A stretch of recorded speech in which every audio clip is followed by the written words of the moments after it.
June 18th Urban Economic Development Committee meeting that has a super chill agenda.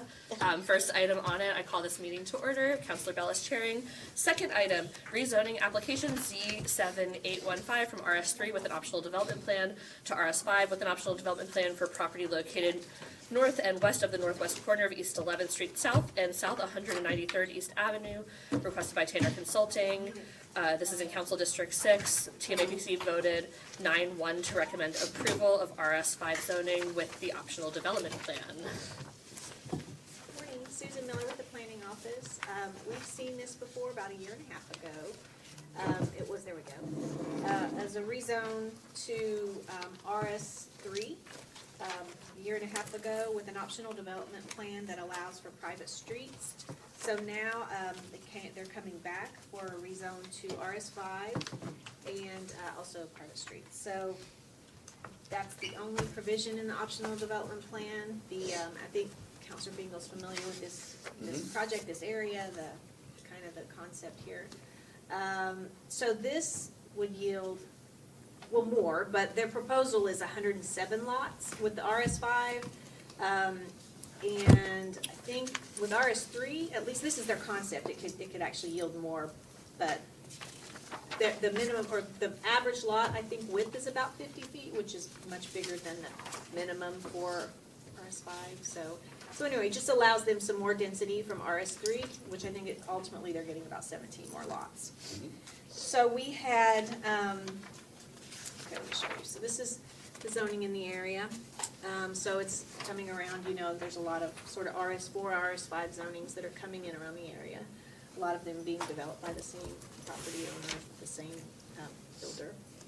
And of course it's a neighborhood. There was one planning commissioner that voted against it. I think it was really based on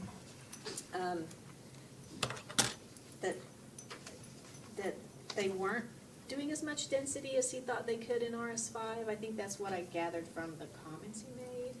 And then he did vote against it. But otherwise, everyone else was recommended approval.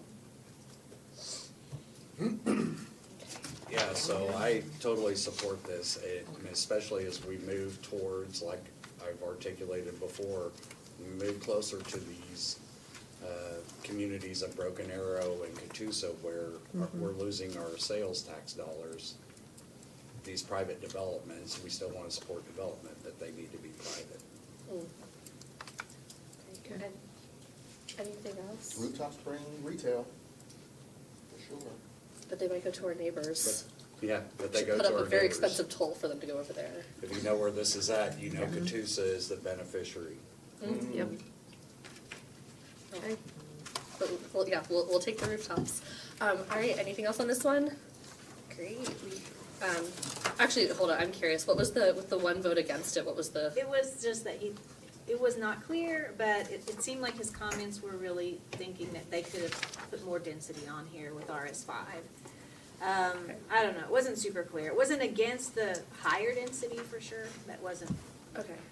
the feel of what he was saying. Wanted narrower lots. Was Well, it yeah, or just Commissioner more Craddock? density. No, it was Commissioner Zolk, who is really no longer on the planning commission, actually. Yeah. Well, can't imagine why. Okay, item 3. Ordinance ZCA35, I'm so used to saying 7, amending the City of Tulsa zoning code, Title 42, Tulsa revised ordinances. This is a character overlay for the Florence Park neighborhood, in short. So, so I'm glad Councilor Bellis could be here today for this. I was concerned. I know, yeah, we're down to the wire. Yeah, I know that for sure. Yeah. So Felicity Good is here with me. She is a planner in our office. Austin Chapman, who really led this project, he's on vacation this week, and Felicity has been somewhat involved, so she's joining me to help talk about this. So just as a reminder, character overlay, we've seen only one before in Renaissance, and it really establishes zoning regulations intended to promote compatibility of infill housing in established neighborhoods. And so these are 2 photos, I believe Austin took, these are actually in my neighborhood, of big houses that are, in Brookside's everything, so, there's no really character there anymore, but these would not fit the character of Florence Park. So you can tell they're either low pitch roofs or really a flat roof. So that's, I think, the purpose or the why he took the pictures of those homes. So again, we only have one other in Renaissance. This is a little different, it does some other things, so we'll talk about that. I think it's also homes that take up the whole lot too, is the other. Oh, what, in Florence Park? Or that was the Oh. concern, like in Oh. Brookside, you have ones where they're either combining lots or they're literally like kind of No, McMansioning easements. into the entire Right. lot, so that's, sorry, just naming why else you might have taken the Yeah. photo. Yep. So this was requested by the neighborhood and Counselor Bellis, so I know there was a lot of discussion initially with the neighborhood association, like president and the officers. You, council, initiated in January, so we discussed with the full neighborhood, there's a lot of other meetings. In fact, I think Felicity even talked to them once about possibly a historic preservation overlay. That might be a better fit, and they really wanted to do their own neighborhood character overlay instead. So we had 3 meetings, one with the full neighborhood, and then a couple of open houses, just to share the final draft and get any comments back. And then the draft evolved after that, and Felicity will go over some of the main concepts in the draft. Sure, so this kind of shows the proposed draft language on the left, and then what is currently allowed in a typical RS3 zoning on the right. So in the NCO2, currently, accessory dwelling units would be allowed by right, so that is one thing to kind of promote some housing there in the neighborhood. There is a maximum building height of 30 feet and 2 stories. So currently, there's only a maximum building height of 35 feet in the RS3 district. Or so it would, buildings would have to be a little bit shorter. There is an established maximum building setback in the NCO2 as proposed. That would be 35 to 50% of the front facade would have to be within 35 feet of the front property line. And a maximum driveway width of 12 feet, which is significantly less than kind of our typical maximum driveway widths. We would limit the building width overall to 40 feet, and I believe that's the same in the Renaissance neighborhood character overlay. A 12 over 12 roof pitch would be required. That is something that's kind of unique to Florence Park. There's a lot of Tudor Revival style houses with really steep roof pitches. And so that was something that we heard from meetings that was really important to the neighborhood, is to keep some sort of roof pitch and not allow completely flat or super low sloped roofs there, to also kind of limit massing of buildings as well. That would help accomplish that. There is also would also be a front porch or stoop requirement, and primary building entrances, primary like residence entrances would have to be located through that front porch or stoop.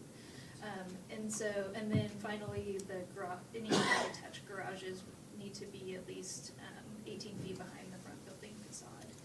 So that's the proposed regulations, and just to kind of give you an idea, this is what a 12 over 12 roof pitch is. Basically a 1/1 slope, so pretty moderately steep roof pitch there. Next slide. And a few examples of homes in Florence Park, just to, if you aren't familiar with the neighborhood, to kind of give you an idea. So again, kind of Tudor Revival is the primary architectural style, although there are others, but yeah, kind of shorter, 1 to 2 stories, really pitched roofs there, and front porches or stoops. So, TMAPC voted to recommend approval in an 8-2 vote. The 2 dissenting votes, the comments really revolved around sort of a concern about the complexity of additional standards in residential, getting in the way of housing production and what we're setting up for the future. Also, just like how many are we gonna have and how complicated are we gonna make?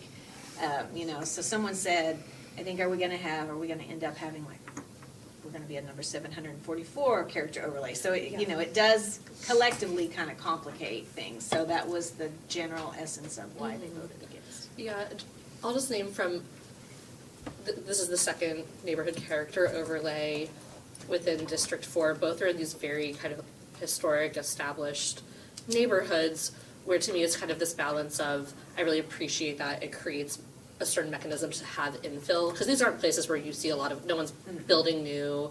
You're very unlikely to see something get knocked down for new as well. So it makes sense, though I've simultaneously heard nearby neighborhoods going, per what Susan just shared, we wouldn't or don't want this because it is limiting or could, they saw different things in how limiting it could be. So I don't think that this is a tool that I would necessarily encourage or say that lots of neighborhoods should go pursue these per what Susan was saying, or those commissioners. But I can see why for some of these very specific, older, historic, everything's built out, and really all that you're likely to see is a certain amount of infill. I can see why it makes sense, which is why I've been supportive of the neighbors really pursuing this.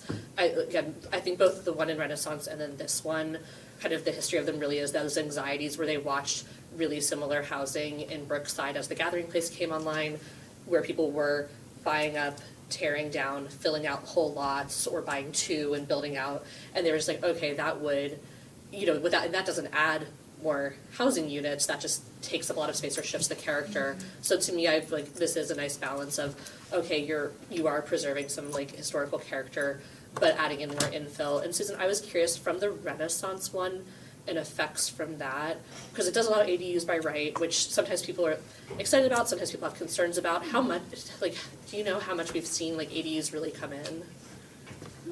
I don't know, so that, I don't think it's a lot. those don't come through our office since Right, they're it's allowed by beyond. right, so Yeah. we'd have to look at the permits on Okay. those to see what was pulled, which we're actually doing that work for another project, so that's easy to look Okay, at. that could just be interesting to Okay. see if these help accelerate that or not. But anyway, sorry, Councilor Dr. Ray. Oh, no, thank you. That's what, my question, the ADU by right does kind of solve that housing balance. It actually is encouraging more housing if you look at it through that lens. Yes. Because people can add on top of their garage or build a new unit in the back. Obviously, I worked in Kendall Whittier for a long time. We saw the character of that neighborhood change. Although developers did try to respect the craftsman style. So that's not too far from Renaissance or Florence Park. Are there already ADUs in Florence Park? I feel like there are. There are. Yeah. Yeah, And it's just then more of that people had to go through the process. if new ones are going in, do they have to maintain this character and Yes. style? I believe so. So at least the things that would apply, like the roof pitch. Yes, okay, that was my question on that. And then, there was something about garages, but the setback is just on detached garages, or is it all garages? It's that they shouldn't be built up on the street. Yes. So they can't be parallel to the porch, Right. in that sight line? That's They have to be interesting. at least 18 feet behind the front facade. Huh, okay. Yeah, that's something that both Renaissance and Florence Park surfaces. I think that's something you see in a lot of those larger, when someone builds out a whole RS5 community at once, and if you see some of those housing complexes in more suburban areas or a Broken Arrow, you'll see the garage be flush with everything, and it's just a really Oh, yeah, I live different. in one of those Yeah, houses. yeah, it's right, it's just a different era of Sure, building. I just Yeah. wasn't sure if it was detached only. No, yeah. Okay, and then if they went the historical overlay route, which I agree with you, that very Tudor style is historic. We see it in other peer cities, and I think it's one of the things that people are attracted to. Same in Cherry Street with all the craftsmen. The historical overlay would require specific building materials, right, where this doesn't. Yeah, there's a lot more complexity to historic preservation that they have to go through, either the commission or the Right. staff or certain approvals. So going this route, even if it's a new infill, if it respects these parameters, it doesn't have to be all brick or some No, of these yeah, other it's less elements restrictive. that we're seeing. Right, there's no material specifics. Yeah, that's where I will name it does a good balance. I do see this as a tool where there's a good balancing act here. Though again, I agree with some of the planning commissioner's concerns that you wouldn't want to do this all the time all over the city, because it really just adds a lot of layers. And I do think it only makes sense in some really specific circumstances like this one, where you're not likely to see other types of builds happen. Right, And I okay. think a big concern that we heard from the neighborhood as far as historic preservation overlay goes is kind of subjective review versus objective I got standards it. that are built into the NCO. Yeah. I mean, I think ADU by right is helpful, especially it's a near downtown neighborhood and, as we talk about multi-generational needs, that makes me happy that they don't have to go through an extended process. And I think, is Kendall Whittier by right, or they still have to go through? No, they still have to get. special Okay, section. and Florence Park is by right though. That was part of their character Okay. overlay as well. Okay. The Renaissance. is I mean, Oh, sorry, Renaissance Renaissance and and then Florence Park by Florence right. Park, yes. Okay. Yeah, that's what, to me, I wouldn't have been like supportive of the process if it didn't create that mechanism as a good balancing act as well, right? Because it's not about avoiding Did adding Kendall housing. Whittier request it? We just didn't do it. No, they haven't requested a Okay. character overlay, or we've been, there's been some talk about neighborhood infill overlay, but then we know Yes. some people now, we don't think they probably would support it. That also allows ADUs by right. Okay. Thank you. Yeah, no, thank you all. Right, anything else? Yeah. Yes, Councilor Bickle. So I support overlays if they make sense, but I want to be careful about the Yes. use of them because it implies to some folks that this looks like the city is increasing property values for some portions of the city while it imposes their objectivity on housing stock in others, if that makes sense. I think, I hear what you're saying about, I think one of the things is hypothetically, other neighborhoods or communities could pursue this. It started with the neighborhood on this one, Right. wanting that for themselves. Yeah, but I hear what you're saying. But it sounds like protections are built in for neighborhoods. Mm-hmm, And that's where they need to make sense. yeah. Can we go back a couple slides in the comparison between RS3 and the NCO? Yep. Right here. So the maximum building height was 35 feet, and now it's down to 30 feet and 2 stories. What was the reasoning for that? So 35 feet, there's probably, was there even be a home in Florence Park? 35 feet is really tall, so it was just really lowering the height as opposed to those. So These that's really guys. the standard of the housing that's That- in that area, is Right, what you're right. saying. That standard is not a full 35 feet. Yeah, they're Okay. they're pretty small, kind of, like brick bungalow, Tudor style homes. Yeah, because Yeah. when I was looking Even at the upstairs, like a sloped comparisons, attic. Yeah, it's a I was little- like, some of these are more very restrictive They are. based upon what's the current Yeah. zoning. So this that's- partially goes back to like almost every house basically looks like this there, and Right. it's pretty unlikely that anyone's about to knock something down and do another one anyway. Mhm. But Okay, so you're just matching what's already there. Right. And this isn't a neighborhood, I don't know that we've ever seen a tear down in recent years, I don't know. So this is a bit, the neighborhood respects their homes and the character of their neighborhood, and they just want that to continue. Okay. yeah. But no, I agree where they're kind of like, it's definitely a careful balancing act, or at least using this kind of overlay as a tool is delicate, I think, or not something that I wanna actively, in case any of the neighborhoods are watching at home, not something I'm interested in pursuing writ large across various neighborhoods going forward. Okay, anything else on this one? All right, we are on agenda item 4. Thank you so much. Stephen. Okay, ordinance adopting the annual assessment rule for Tourism Improvement District 1, assessing those parcels of real property within city limits on which there is located a hotel or motel that has 110 rooms or more for the purpose of providing marketing services as set forth in a section. And there's gonna be a public hearing, and Ben is with us to talk about it. Thank you. Binu Abraham with the Finance Department. This assessment, the Tourism Improvement District assesses hotels that have 110 rooms or more. It's an annual assessment. Those owners are assessed 3% of their gross revenue for the purpose of this assessment.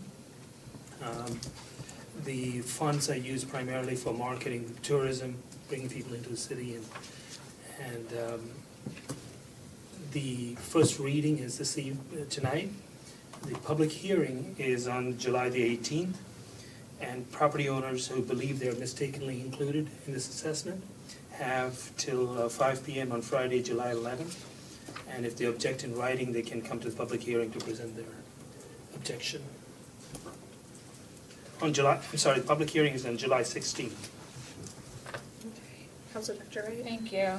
I think this was the first vote that came up after I was elected but not inaugurated, and it was a very. It was a lengthy I'm looking hearing. at Counselor Kimbrough. I think people had dinner and maybe a midnight snack on that day. I think over the years we've refined it. Now that I sit on the advisory for FMAC, I've seen how it's working in action to actually deliver results. And the other thing that I learned is when these you know, when they come before us and show us like the quality events and the impact on the city, the thing I didn't realize is the people participating in the assessment also get business driven to those hotels. Because when these producers are putting these events together, they're saying these are the official hotels of our event or our festival.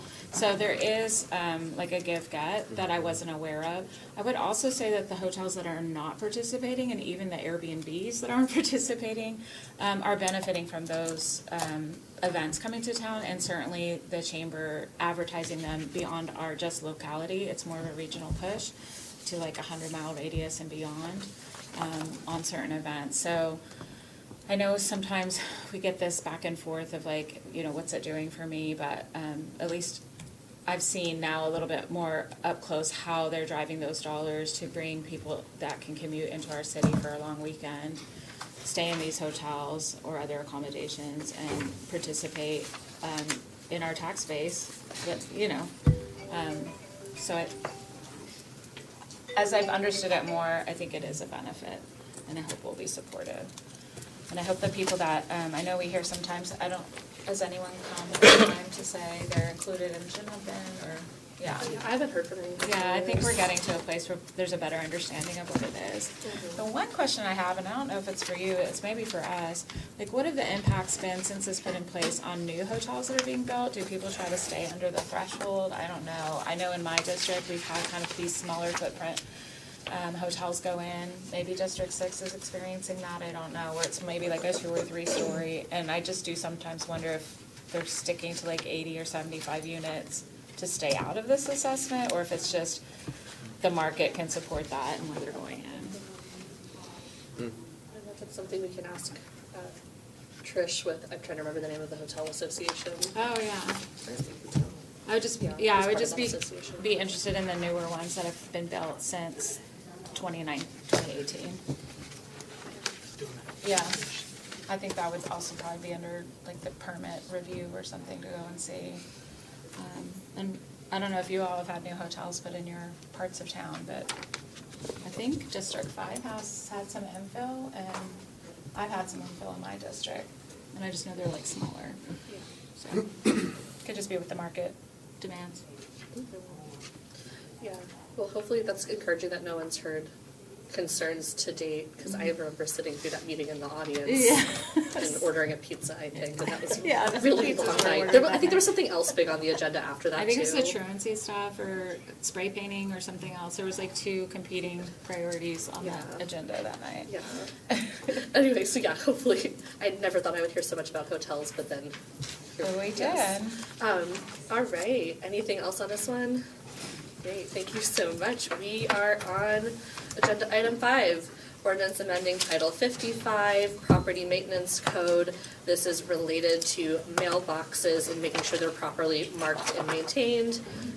We have Brent Pritchford here, and we have the Habitability Working Group that brought this to the table alongside code enforcement. Morning, Councilors. Brian Pritchford with Code Enforcement. So yes, just a quick summary for those. I think we had 4 councilors that attended the Habitability Group. Since we've put that group in place, this is one obstacle we've not been able to correct per ordinance. So with the help of Caroline from City Legal, we found the wording to put it under the right section of Title 55, which this is the standalone mailboxes at apartment complexes that aren't attached to a building. They just stand alone, and many of the apartment complexes think the post office maintains those, which is a big no. So this will give us the ability to require them to repair those. Makes sense. That's good. Any questions? Good. All right, supporting USPS and people getting mail. We like it. All right, thank you so much, Brad. All right, we are on item 6, more code enforcement. Ordinance amending Title 24, Chapter 1, nuisances affecting peace and safety, declaring that commercial driveways, privately maintained streets, service roads, access roads, and similar areas which are open to the public and which present a driving hazard, endanger the safety of the public, or otherwise constructed or maintained in violation of any ordinance shall be considered a nuisance affecting public peace and safety. Has an emergency clause on it. Councilor Lakin brought this to us. Yeah, just real briefly, there's, I don't even know how many streets have they're privately owned, they have the black plates or the red plates. that serve the public. So one that is of primary importance to the public close to my district. It's actually in your district.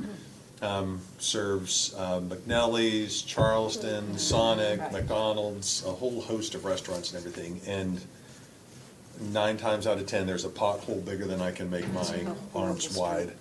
And there's 2 or 3 or 10 of them, and it's basically impassable. So our code has not allowed us to cause those streets to be maintained or to summarily abate those issues.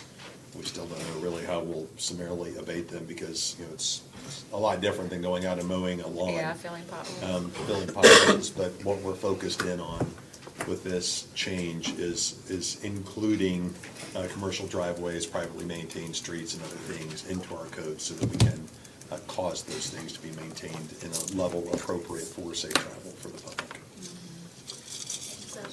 Counselor Archie, Well, and Dr. Can I- Oh, I'm so can I sorry, add go ahead, so- Brandon, so a little bit more context real quick. So Title 55 currently covers that those areas need to be in good repair. Yeah. But every time we get a complaint, we start from ground zero every year, all over again with new notices. So by moving this section over to Title 24, which references any other code in the city, we can now, one, summarily abate this. And again, we'll figure out how that looks and how that would work. The second is putting it in Title 24 gives us the abatement procedures that we do, like we do with grass and so on and so forth. So we would, again, budgetarily have to figure things like that out, but it gives us the path to fix the potholes ourselves and bill the owner, just like we do for tall grass and weeds. Just, we gotta work those nuances out, but the ordinance needs to be in place first. And we'd start, just as a question, we would start with the original process. So on a street that has potholes, we would say, okay, you gotta fix the potholes. If they don't fix the potholes, then we can fix the potholes.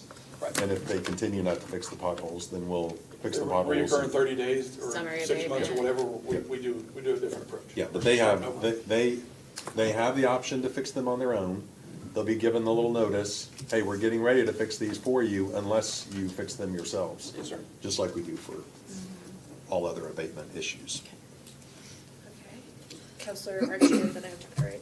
No, I was gonna ask, how do you summarily abate a pothole without, filling it? I guess that's how you would do it. We have some private streets around 61st and Peoria where they've asked over and over again, the city needs to come out and fix this, and you look it up on the map, no, you're on a private street, and so it'll be great to tell them, we have a process in place now to where, you as an individual cannot fix this pothole, but the city can, and then we'll take steps to get our money back, or whatever the case is. Will it still be $300? A $300? Well, the actual abatement cost would be subject to the cost that we have to pay the vendor. Plus Yeah. 300. Then the $300 admin fee would be on top of it. On top of it, oh my gosh.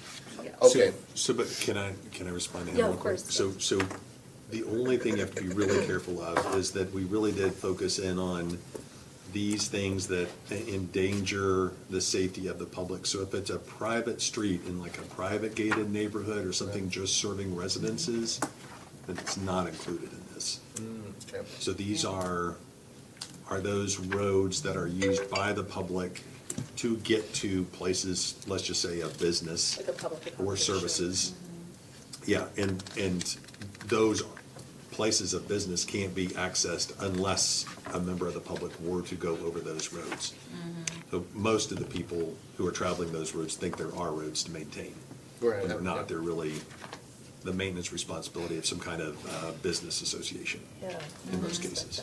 Like strip mall. Is that all correct? Yes. Yeah. That's helpful, Counselor Dr. Wright. So that answered the question I had about privatized streets, so not in gated, mostly in commercial. Yeah, But there's in my a- district, I do have a long driveway that functions as a street, near, on Garnett. And then I have like cul-de-sacs that function as public streets. They're considered driveways, not streets, and so that's the question I have. And just to clarify, Counselor, the property owner can fix the problem. They don't have to wait for our guys to do it. Right, oh, no, yeah, absolutely. So, I wish Should they they be would. so responsible? yeah, now like in a shared kind of commercial complex, I don't know if there's like a shared maintenance agreement or how, like the property manager, I'm not sure how that would work, but I would think that the people running their businesses there could also say, hey, if you don't fix this, we will, and like hold it out of our lease payment or something.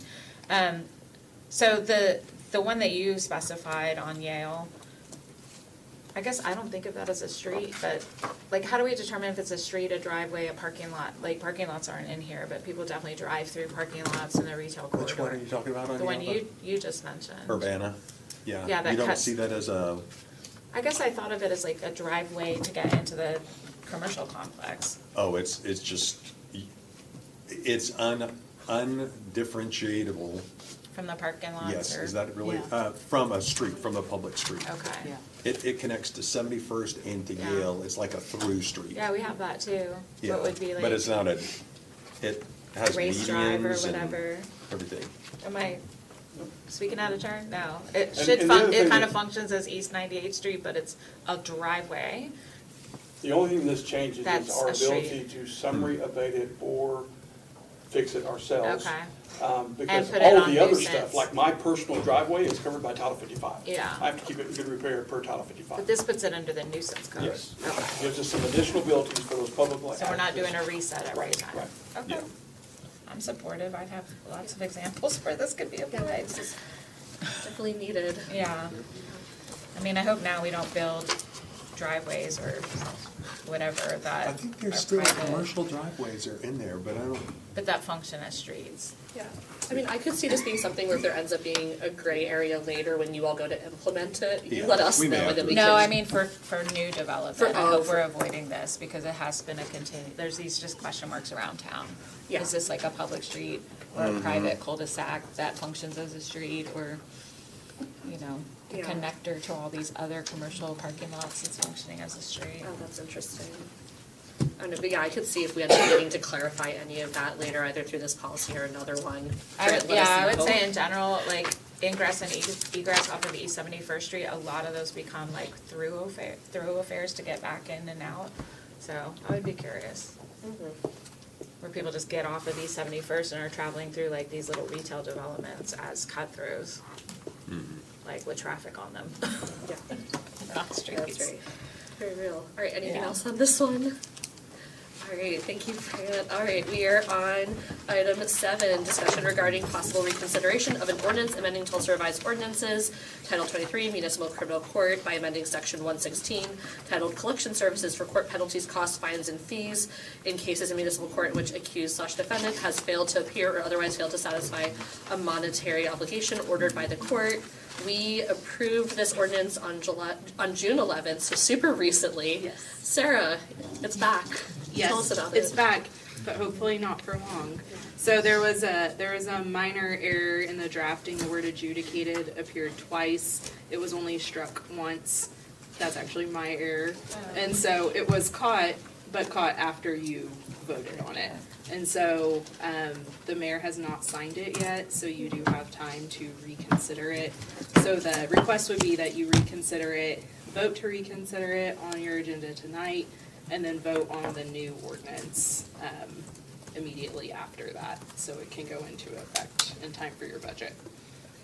Would anyone like to take issue or not? No, just checking. Thank you, Sarah, for your diligence.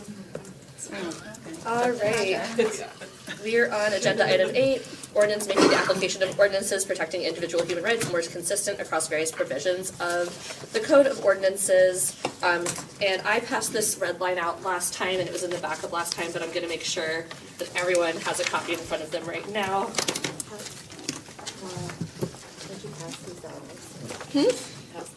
Oh, yeah, I can pass out too, but yeah. You want to trail behind me? I'll come back around. This is me getting my steps in for the day. Yeah, I can actually do this as well.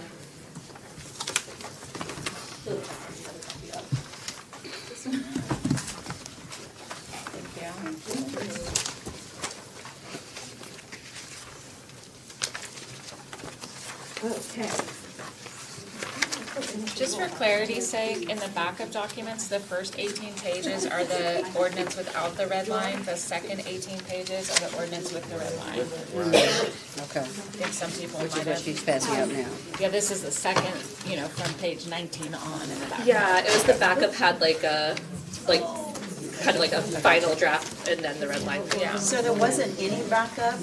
On this, I don't know. No, there wasn't any backup on the committee agenda. For today. So, yeah. I think this- Yeah, it was just added. Okay. Yeah, and it's It this- was just added within the last couple of hours. To be clear, it was on last week's, and it hasn't changed.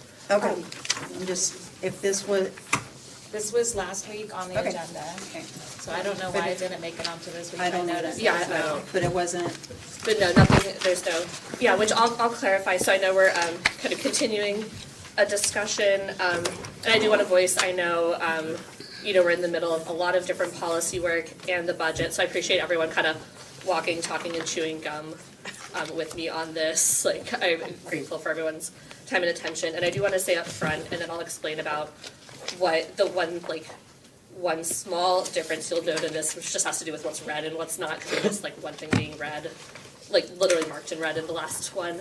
But I wanted to voice that I know again that this has been multi-decades of effort, and it's just a lot of refinement over time.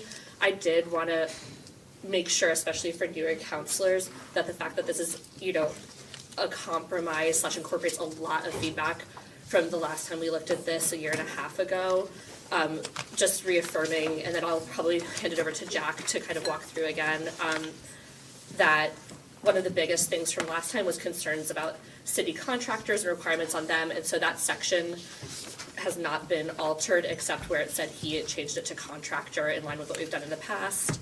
And then the other piece was when Councilor Patrick introduced this last time, it included gender expression as a separate line item, which didn't have as much precedent, and so that part is also, I'm just naming what's different from when we did this a year and a half ago, just to let folks know that that was due to a lot of feedback and getting compromised. And then the other piece, of course, was making this more holistic, related to age, and then especially very intentionally veteran status, which is the only actual, if we're going through all of the words that have existed in city statute previously compared to what's being added here now, veteran status is the new language, and we would be the first city in the state to have those protections added in. One other piece of information, and why you're seeing a copy that looks the same as last week, is after spending time considering some of the proposed amendments and then talking to a constitutional law professor and further with city legal. One is that we already have these existing definitions of sexual orientation and gender identity, and if we were to try to create a new definition of sex holistically, that would be a complex undertaking, because that's not an existing definition or something you see codified in other cities that have done similar policies, like a Kansas City or a Birmingham, and that what's been referenced previously as the Bostock ruling, where it was determined that in Title VII, when we talk about civil rights, that sex includes gender identity and sexual orientation. That's a specific Supreme Court ruling to employment, and for that to be extended more broadly or have a more crisp definition would take lower court rulings and then other types of codification. And so this is really kind of the most simple, straightforward thing we can do, is we have this existing language and these existing definitions. The definitions aren't being deleted, they were just moved into one section, but if it feels more clear to say the definitions again in various sections, could totally do that. And then the other piece is that, building off of what we had in 2015 from talking to a constitutional law professor, they really verified to me that one of the best practice things we can do is be statutorily consistent, where we intentionally make sure this language was there in our housing ordinance, and it makes sense to just find that consistency and put it across our code wherever we can to show consistency as a legal best practice. Anyway, I'll stop. I'm not trying to pontificate here too much. I'll just note as a last thing, I understand we're going into this, never expected this to be a full consensus 9-0 vote. I respectfully know that this may not be a policy that everyone can unanimously or ubiquitously support. I think that discourse and discord are part of healthy policy making, and that we might have a narrow vote, I understand that, and then to me, it's all about respecting the outcome and moving forward. And, that's what we did last time when there was an attempt with a similar policy. Can always bring this back in future Junes, that's okay, policy's iterative. And so I just wanted to name that, I'm not coming here today to try to ask everyone to be 100% on board with everything that's here. I understand it's potentially not for everyone. Jack, would you mind, before we kind of go into potential layers of discussion, going over what the red line does and does not do? If you, So really, these amendments do four things that we discussed last time. First, they take without modification the definitions of sexual orientation and gender identity, which are currently, as of 2015, only in the housing section of the chapter, so that's section 104. And it moves those definitions to section 101, applicable to the entire chapter, and adds a definition of veteran status. The second thing is it adds those characteristics to the prohibition against discrimination in public accommodation at section 105, as well as ordinances relating to TGov policies, cable and video system providers, and labor organizations dealing with the city. And then third, it adds that it specifies that nothing in this chapter is intended to conflict with preemptive state or federal law. And then finally, it just makes some housekeeping edits. So gender neutral language, adding a reference to the Asian Affairs Commission, some things like that throughout, just make some housekeeping edits. And that's really it, those four things. yeah. Yes, Councilor Dr. Ray. And the gender neutral language was something that we passed by charter amendment in 2020. And so just as a matter of course, when we're touching policy updates, we just go ahead and do those language updates. Correct. Any other discussion? What, question, Yes. why are we doing this? You keep saying June, we do it in June, why do we keep doing this in June? What is the magic month of June? And first question, follow-up to that is, this is budget night, we got budget issues, so I'm kind of confused why we're rushing this. Is there something in the that we have to do this in June? No, one, I'm and then I'll let happy to Councilor answer Dr. too. Go ahead, yeah. One, this is far from rushed, but go ahead. Well, first of all, It's rushed for some of us, we just got it last week in committee, so, No, it was in the backup the week before. okay. it might feel rushed to new people, and I do want to acknowledge that.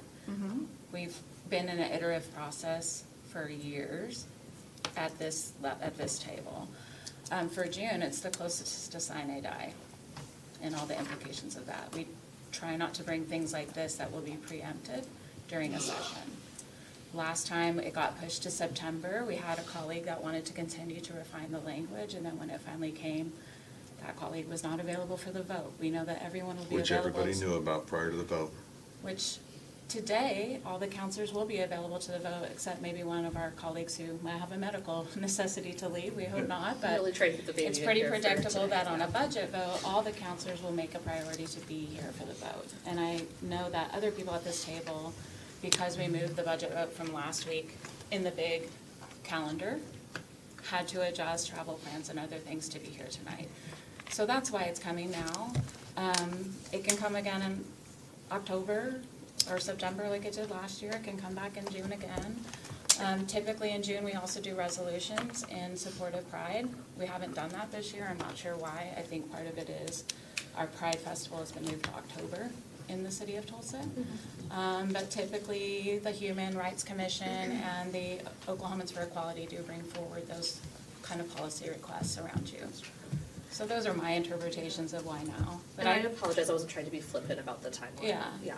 I also, I know in my campaign for reelection and knocking doors, this issue came up. So I think in my community, people were aware that this is something we're continuing to work on and strive for. I don't know, I know you all knocked a lot of doors too, and I think it certainly was covered by the media. So I know it's challenging. It's, no matter what time of year we bring it, it will be challenging. I think there's more challenging times of year. March, April, May, specifically because of state shell bills. Okay, but for follow-up, they've always had shell bills. So I don't understand the rush on this. Perceived rush for those of us that are new, Right. which you do have 3 of us new. It's not perceived to me, thank you. I know, thank you. But I'm just saying, for those of us that are new. No, that's, Number one. Number two, it just seems like a lot of this, if, it's my understanding that we got an email from legal, that this really doesn't add any extra protections, that folks are already covered by federal statutes, federal law. In a time where things are a little bit tenuous, do we think that this may hinder us on some of our federal grants that we get and some of the pass-through monies that go through the state? It's putting a target on our back, maybe. We already, I just went to DC fighting for some of our grants that have already been approved that are on the chopping block. And here we have this big budget. Losing one federal dollar is detrimental to this city. And I just think that we need to be careful about doing something that would damage us from receiving federal funds. That, by the way, we deserve, because we pay into the federal system. And we are constantly a donor state. We always pay in more than we ever get back. And I know that Counselor and I worked really hard in DC to make sure that we had a voice of bringing those dollars back to Oklahoma and building that relationship. Because a lot of times when those dollars come back, they don't come to the Tulsa area, by the way. They stop in Oklahoma City, and Northeast Oklahoma is oftentimes left unfunded, and our requests are too. So I just have concerns with that. In all due respect, I have no problem with this doing this. Of course, I support our veterans, I support my constituents that are part of this community, and the human rights part of this is fine. My concern is the timing and the perception that it might do to hinder us financially going forward. I appreciate that. I'm not concerned. Some of this language passed in 2015. I don't think we had any retribution. We had the same president right after it passed. What I'm hearing from our community is in times like these, the more that leaders like us can stand up and say, in our community, we protect everyone.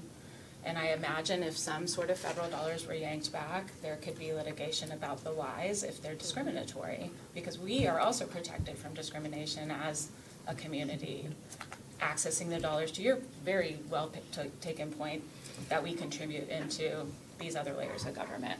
So we haven't experienced that backlash before.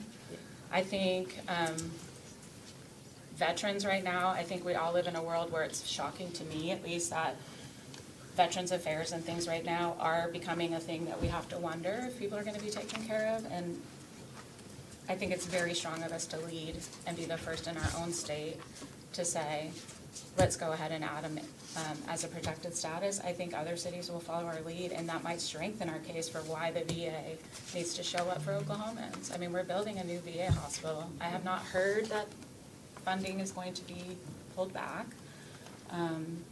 And I think if it is, I feel like our federal delegation, certainly with your all's connections to them and leadership, can speak up and say, this is a path forward. Well, and just to take a moment of just like a quick chair privilege point as well, which obviously I think this will be, I think Judge Starks pointed this out to me when I was sitting in the article, this is a splashy headline and is likely to be litigated on the federal level, but you also have those shifts in VA medical provision that allows healthcare providers to determine what veterans they serve or not based on,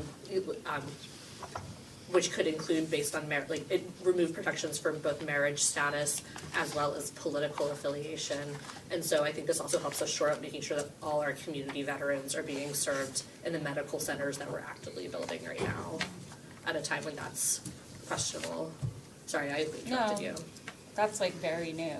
Yeah, and I that's- don't yeah, I believe and thought I read understand the something. implications of that. It's Yeah, executive order or something. based on marriage. Yeah, there were protections for something about it. veterans services in medical settings that include, like, up through the VA, that, you know, had a whole list of, like, the following things about an individual, or can access and not be discriminated in accessing treatment at the VA regardless of these things. And there was a recent federal announcement crossing out marriage, like, status, which that could mean either someone who's single, that could mean someone who is in, right, like, you know, who is in a same-sex partnership, or that, like, and then the political affiliation could, you could read these things a bunch of different ways. Some of the headlines made it seem like hyper-targeted, but you could, just with the removal of those protections, any healthcare provider, someone could make a different type of call about who they will or won't treat. But yeah, sorry, I had I think Counselor Gilbert and then Counselor Dutton. Yeah, so I too don't understand the urgency of this just yet. I mean, I have my job that I have been focusing on since I've started my job, but I also have that going on. I have been focusing on the budget with the new mayor and working on that, and, you know, especially making sure that items that you all see as your priorities within the budget are included in the budget. So that has been a major focus. I just have not had time to dig into this. I mean, I too want to protect veterans. I too want to make sure that everybody is protected in the city of Tulsa. So that's why I only ask that we pause it so that some of us who have had other things that we have had to prioritize, give us time to get those taken care of. I mean, tonight is the budget. So to be able to go through this, come through this, there might be some friendly amendments that some of us might want to share and to be added in this. That I don't know, because again, I have not had time to go through it by line. So I also just want to make it clear, I mean, I have been getting some messages that are very, very hurtful to me on this. And that's again why I would appreciate to have the time to go over this instead of people texting me and threatening me. And, but let me have the time to go through this. Already I'm already stressed out over the budget. I just need more time. Please, that's my request.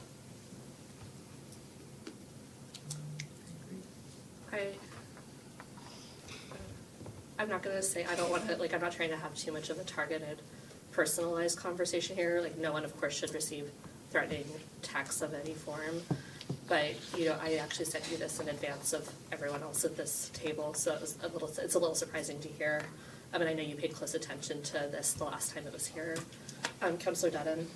Yeah, so I want to, I have several things here.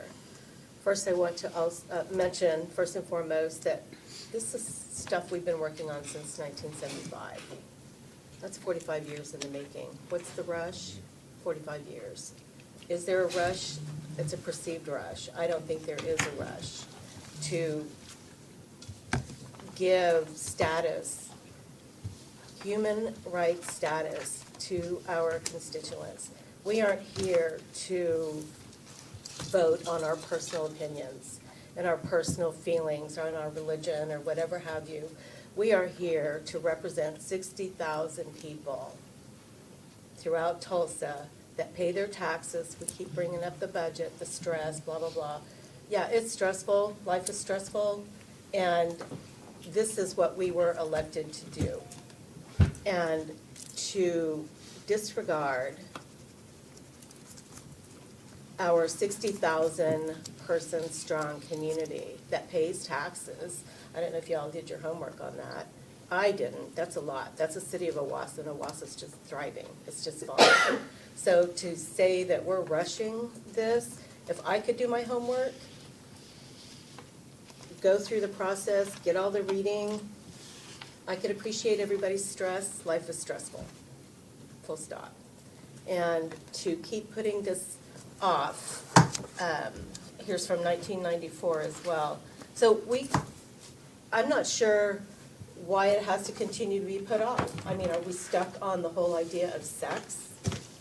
I mean, I really want to know what it is about sex that is the stumbling block in identity.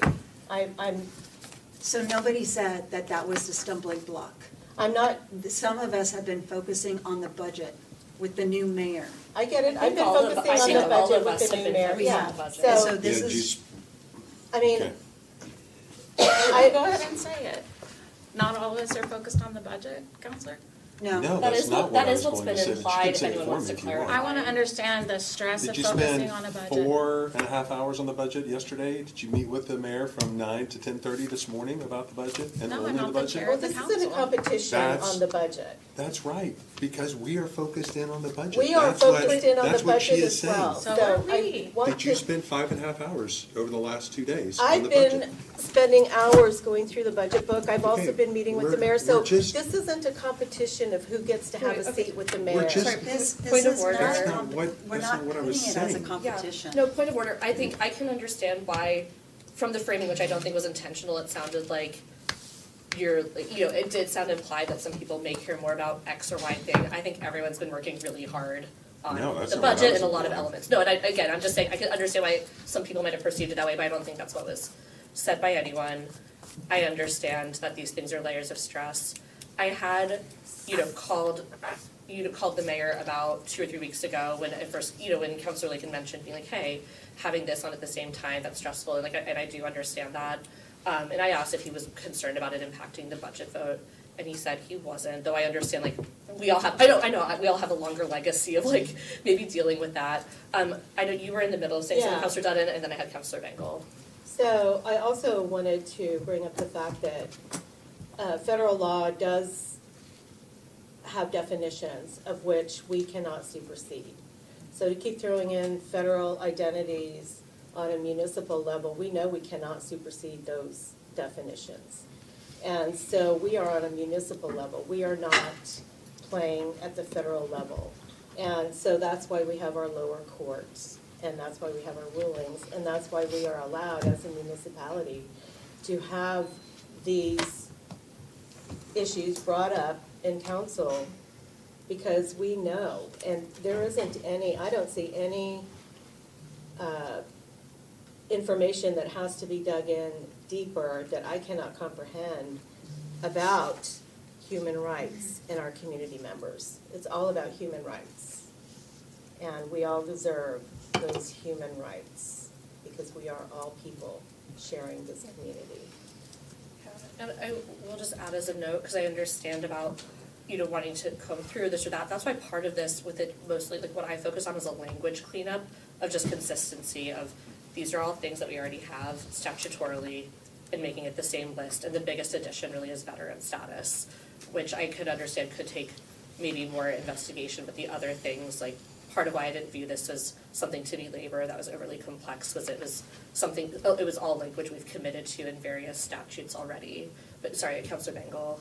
No, are you finished? Yeah. Oh, okay.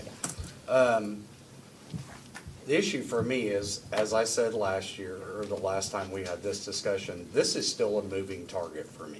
I understand. It's not clearly defined like veteran, the word veteran is. That the term for me, veteran, Right. is fully encompassing. It doesn't make the distinguishment between this individual, their race, their religion, their sex, in any capacity that I'm aware of. Right, that's an intersectional group, yeah. So this, because it constantly is moving through our court system and it's not well-defined for me, I want to still maintain my own personal belief and value system. I'm not going to have somebody impose their own belief and value system on me. But I certainly don't want to discriminate against people having the right to access to services in government. this is where I don't feel comfortable, and forgive me, this probably is not a good term to use. It's okay. But it's, the only thing that comes to mind is vanity tagging our ordinances. If our courts have identified it and can, what's the word that I'm looking for? Basically compartmentalize it within certain definitions that are already defined as a protected class of that definition. That's why I was asking about the sex definition holistically, right? Which doesn't really exist. The problem for me is because it still feels like a moving target within our court systems, I don't feel comfortable with this. I want it defined for me. I don't want to be discriminatory against our citizens because I don't agree with discrimination of any kind. I do agree that everybody should have equal access to government services. And I'm also worried about, like Counselor Bush said, clawing back of federal funding that we spent going up there to fight for. I don't know how that looks or how they'll determine how those funds will be clawed back or how they'll determine our grant funding for stuff like that. Additionally, I don't want to go through this through a revolving door. In other words, if we do this, then we also have to entertain other people who don't feel equally articulated. And we go through this process again. So I'm just, like I said, this just feels like a moving target for me. I understand. I think I perceive, since we already had these definitions for gender identity and sexual orientation in our statutes for the past decade from a unanimous council vote, and those are, I understand those are broad buckets, but they do actually apply to everyone. You know, I understand what you're saying, you're like veteran status, you're a veteran or you're not. I can see how that's clear cut. To me, it's similar to like race or religion. When you talk about gender identity or sexual orientation, you're talking about something that everyone has, they just have different ones. And to me, that is like a pretty solid definition. I understand what you're saying though about shifting court cases, which is why part of this is, okay, here's what's already in our language. We're making this statutorily consistent in other places. Going backwards or erasing what we did in 2015 is not something I could ever support in good conscience. You know, because I think I kind of heard that be proposed a little bit last time. That said, part of why we at the top have a, hey, this isn't to do anything preemptive of state or federal law, is that it actually does keep this malleable, where it's like, hey, if there is state or federal law that shifts, we're not doing anything that preempts or goes against that. And then just like any part of why this cleanup is even necessary is these ordinances were all made different years, and that's why the list of who's protected is shifting around, right? Just these policies have happened at different times. And so this was just this moment of going, hey, as of today, and especially knowing we've had these definitions and terms in our, you know, in our ordinances for a decade, I was like, let's clean this up and make it consistent. That doesn't preclude us from doing that again if there is a major shift, but this does have that protective language of we're not doing anything against state or federal law. But additionally, by adding specific languages, what additional protections are you actually putting in for specific things? Because, forgive me, in 2015, they had the discussion specifically related towards housing. Why wouldn't they have thought to codify that all through? And that was, Yes. so I joined the Human Rights Commission in 2016, and then I know there's people who can give some more history as well here if we need, and I know I have Councilor Hall Harper next as well. When I joined the Human Rights Commission in 2016, that was the active discussion, is we just did this.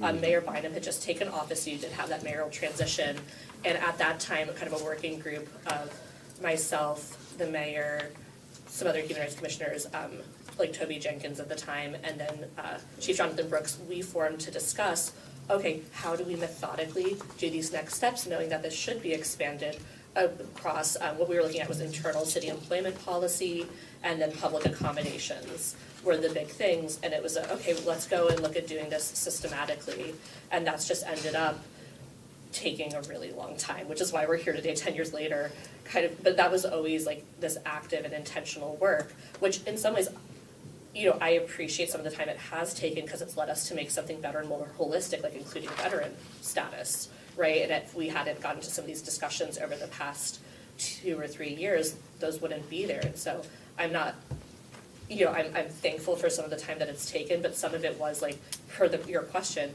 probably honestly should have happened at the time where it's like, hey, if this is necessary here, it's probably necessary consistently, and it is the better policymaking to be consistent, it just wasn't, which I wish it was, but this is like kind of our chance to do that. And then we can keep, we should keep iteratively revisiting things like this. I'm sorry, Councilor Hall Harper, you had. Yeah, my comments are kind of more general, because I can appreciate, Councilor Bingham, what you were saying about it being a revolving door, and we need to possibly wait until things are more solidified, or if that's what I'm hearing. And so my comment is more so just in general about policy work and governance. Does anybody know how many times the U.S. Constitution has been amended? You're the teacher for this one. I am. 27 times. Yeah. Right. 27 And so, The latest we, in 1992 or 4, or when was it? I thought it was Recently. 70. I thought it was in the 70s, but I'll have to look. But You're 27 cheating as- times. You're That's cheating the as an educator by asking an educated Well, question. well, I mean, it's about government, This though. professor. And yes, I study government. That's my degree. But at any rate, the point is, we can't, you just can't do that. It makes sense. I'm like, man, maybe we should wait, but we can't. There was a book, written by Dr. Martin Luther King, entitled Why We Can't Wait. When he was fighting for civil rights, people that were colleagues of his, other pastors, they were saying, look, you just need to wait. You just need to wait. It's not time. You just need to wait. We have to do what we can do while we're in this space. And I can guarantee you, in 20 years, when none of us will probably be at this table, something about this same topic will come up. And those people operating in that time and in that space and in that generation will be continuing this work. When you're talking about government, it's all coming from a historical perspective. We can't say, oh, well, we just need to wait and stop. Well, if there's something that we can do now to address the concerns of today, of now, we need, that's what we were elected to do. But we can't take that position, and I get it, because sometimes it's tough, and it's easier to kick the can down the road. What we can do now, we can't let the federal government, or no matter who's in office, who's running this country, dictate, oh, well, we're afraid, so we just want to sit here and not do anything because we don't know how they're going to respond. That's an approach, and there's communities that I'm sure are doing that, but I don't think, that's certainly not my approach. I think if there's issues to be addressed at this time, we need to do what we can. We've been called and elected to do that at this time. Whether you agree or disagree, vote how you vote, fine, but we can't be afraid to take action, whatever that action is. Because again, everything we're doing is historical. Everything is historical.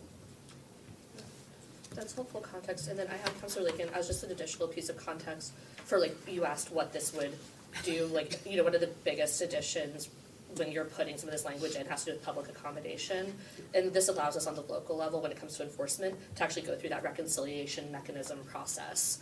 Like, right now, if someone felt that they experienced a certain type of discrimination, it's not really specified that then they could do a human rights complaint and go through, like, which we learned from LaKendra last week, like, offers this reconciliation process where we're not a highly punitive city. This, like, codifies, making that really clear that you can go and access that for these specific groups, if that I makes sense. thought we did have a process in place. No, we do, but I'm just saying, for, Okay. like, for the groups that aren't currently listed, it makes it explicit that they can access that too. As well, But, okay. and I think what we kind of were hearing. It's just like, an amendment to. Yes, okay. yeah, it's adding that clarity. So you're saying they don't already have access?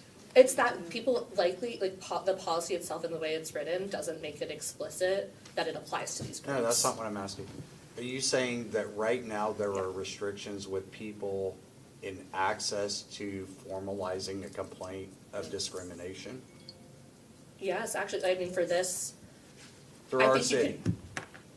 We By it- exclude certain folks from being able to no, process a complaint of discrimination. Look, Hedrick, do you wanna clarify? I'm not the I don't expert. want, No, I don't no. want conjecture, speculation. Right, No.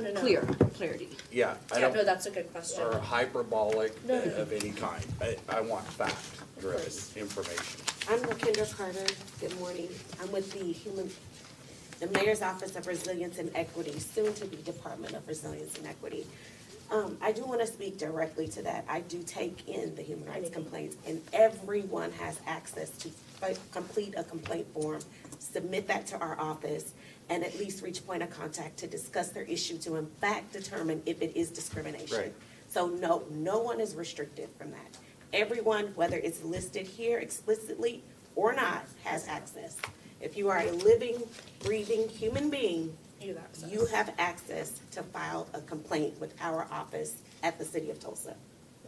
And I'm sorry, what I was trying to verbalize was that because the language is inconsistent or unclear in different spaces, if someone goes to look at the information themselves, they might not know they have that access, right? Or they might not know it applies to them. And if as there's well. opportunity to provide clarity, you do that. That's a part of policy work. Yeah, so Counselor Dutton, I know you had an Yeah. addition to that before we go to Yeah, Counselor so, Lincoln. that's something that we've been working on is access.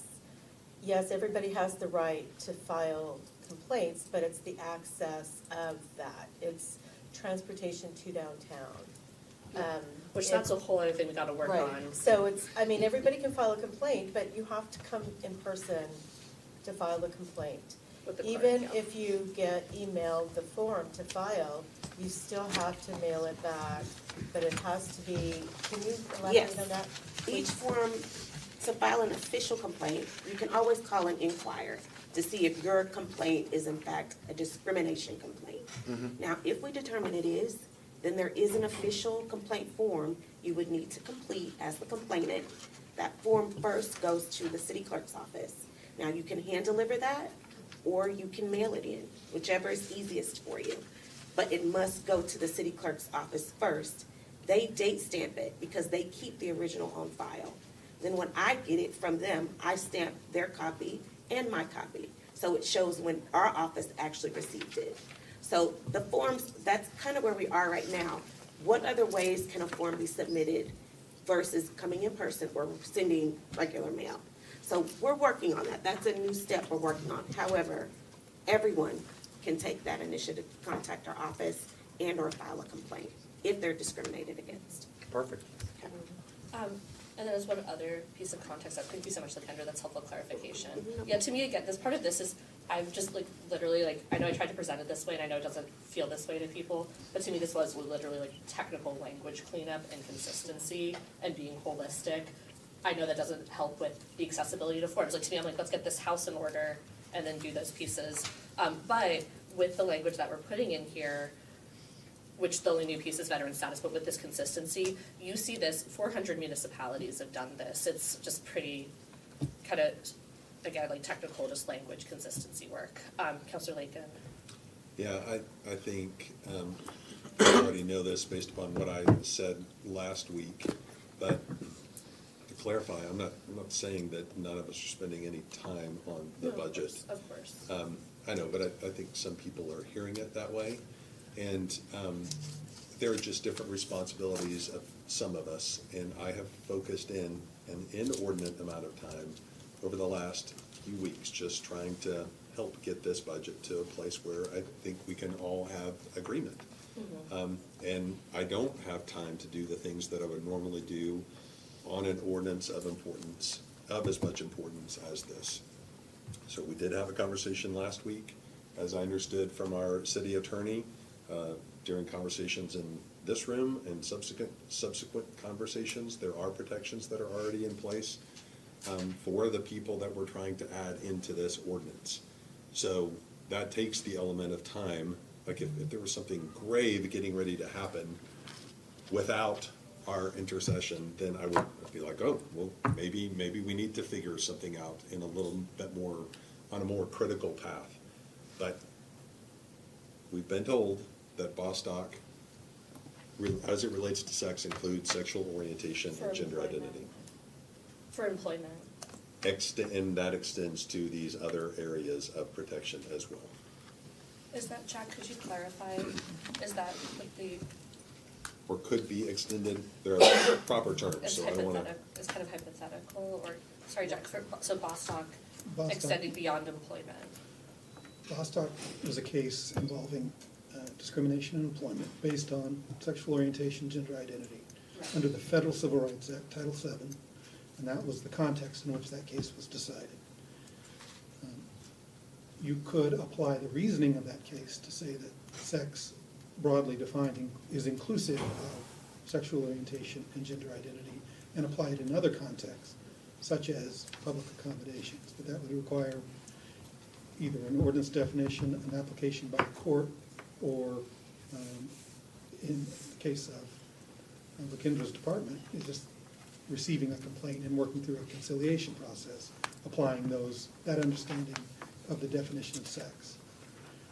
There was actually a case this morning that the Supreme Court decided, and they looked closely at the Bostock decision and basically raised the question of whether it extends beyond the employment context in Title VII, and they didn't really resolve that in this morning's case. But so it's just kind of an evolving discussion to Councilor Bingham.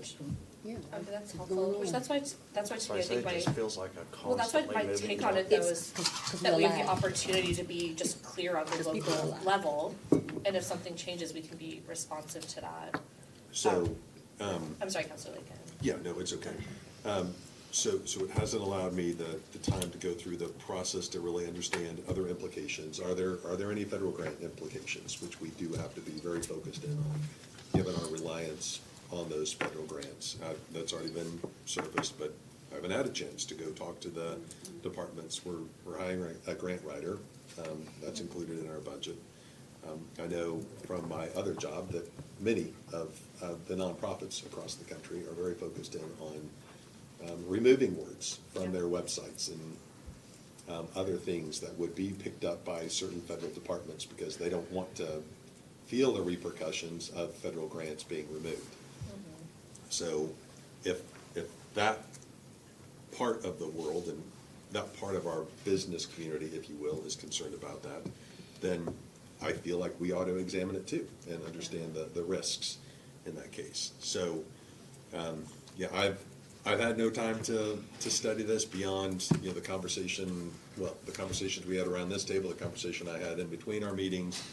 And, yeah, I did a little, I tried to stick in like an hour or two of research yesterday just to remind myself of the Bostock case, the Masterpiece Cake case and other things. But as Jack just mentioned, and of course I know the Supreme Court case was coming down this morning, there's a lot of information in there, and there's a lot of information to digest in order for me to be able to say, yeah, I'm good with this as is, or I would like to propose these revisions. I proposed a revision last week that you may have looked into. I know you referenced it just a little bit, but I haven't looked into it anymore because I haven't had enough time to look into it. So that's all I have to say, but my stuff relates more to time than anything else. Councilor Dr. Wright? Yeah, Jack, when we pass ordinances, we can always revise them as we get more information or more research is conducted, just like we did today with mailboxes on Title 24. I mean, it's just an iterative process. The more we learn about needs in the community, the more we can revise within the bounds of the law. Is that true of this too? If this passes tonight, Governing. then we can have a working group come back as we are in a changing dynamic, and certainly need to be responsive to the dynamic as it changes. I do want to acknowledge that as a nonprofit leader, I have felt the pressure to strip DEI language out of our documentation. It's been a board discussion with very knowledgeable attorneys in this city, and the advice to my nonprofit has been no. And we do apply for federal funds. I'd be curious to know if the administration is looking at taking out language. Jack, has there been a discussion about, like, as a city, we need to take out language out of, like, the Mayor's Office of Resilience and Equity, or any of the kind of partner Tulsa work we're doing around equity, inclusion and diversity, so that we can make sure that the state and the feds don't defund us? Not that I'm aware of, but we're already subject to state laws, including a constitutional provision that prohibits discrimination in municipal contracting and employment on the basis of race. So, I mean, a lot of these provisions we've already encountered in Oklahoma City. And if they change above us, we have to be responsive. Sure. Or- And if it's a Or specific litigate. I mean, those are requirement of a two particular choices. federal grant. Yeah, okay, just clarifying, I'm not an attorney. Yeah, and I'll acknowledge like kind of the perspective I bring to some of that, both like absolutely engaging with it in a nonprofit setting. It's not something I'm unattuned to whatsoever in a municipal or state one, like this is not bereft of that. But some of it's also like from my own, like, family's history and things like that, the knowledge of, like, the chilling effect of censorship policies or proactively choosing to self-censor in a moment when we don't have to, or when we can be the leaders on, being the brave people that our community may need us to be, and that what we're also seeing as far as like the kinds of communities that are being targeted or focused on by the current administration when it comes to, funding or other things are not anywhere within our immediate vicinity being the reality. But I'm not gonna pretend those aren't concerns, I just have this different kind of historical familial framework. I have Counselor Dutton, and then I know we may be at like, and Counselor Lake, and then I know we may be at like kind of a conversational impasse or a lunch one, but. And Counselor so, Dutton. yeah, I just wanted to reiterate that Jack pretty much defined that this is not adding anything new except veterans. And that this is cleanup language, and that I am confused why there is this differentiation versus veterans and then sexual identity. I'm confused in that this is mostly to protect our vulnerable communities. And with veterans, they're also, even though that's who they are and it's a group, they still have their own preferences within their groups. And so the fact that they have their own preferences, we need to still protect those veterans that don't identify as cis white males or whatever have you. And so I think that's inclusive to the whole protection of veterans in this language, is that we are protecting them as well. And I just believe that the language is not adding anything else other than these protections that are imperative for our community members. And so I'm confused, and why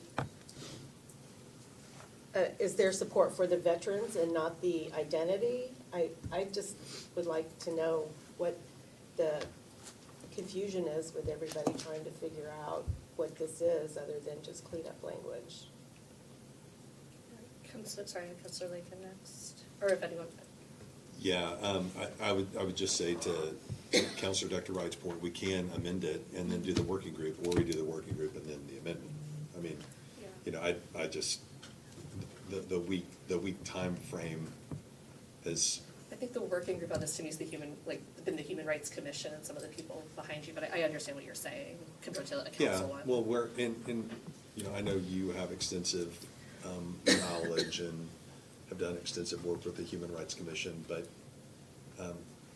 we haven't. I haven't been on the Human Rights Commission. I mean, I've received reports from the Human Rights Commission, obviously, extensively, but you have a different perspective because of that work that you've done. So we're just not all in the same place. And we're still trying to get definitions for who is and who isn't protected right now.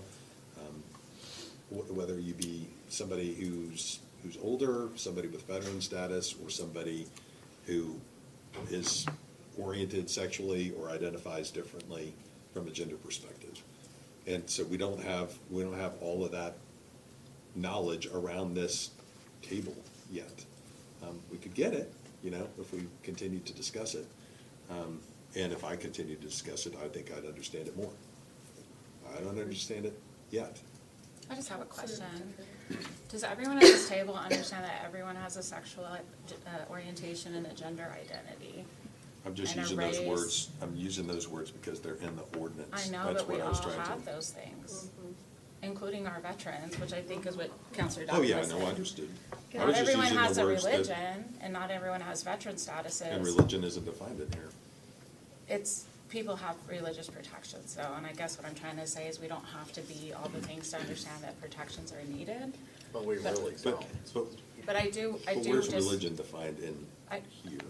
I'm just, I know. when but- conversations come up about discrimination, which is what we're talking about, certain people, have experienced discrimination. We've had a Human Rights Commission working for decades, and we've made progress. The wheels of government do turn slowly. I just want to say, you know, religion's right here, Counselor, on 100B. Race, color, religion, sex, sexual orientation, gender identity, national origin, ancestry, age.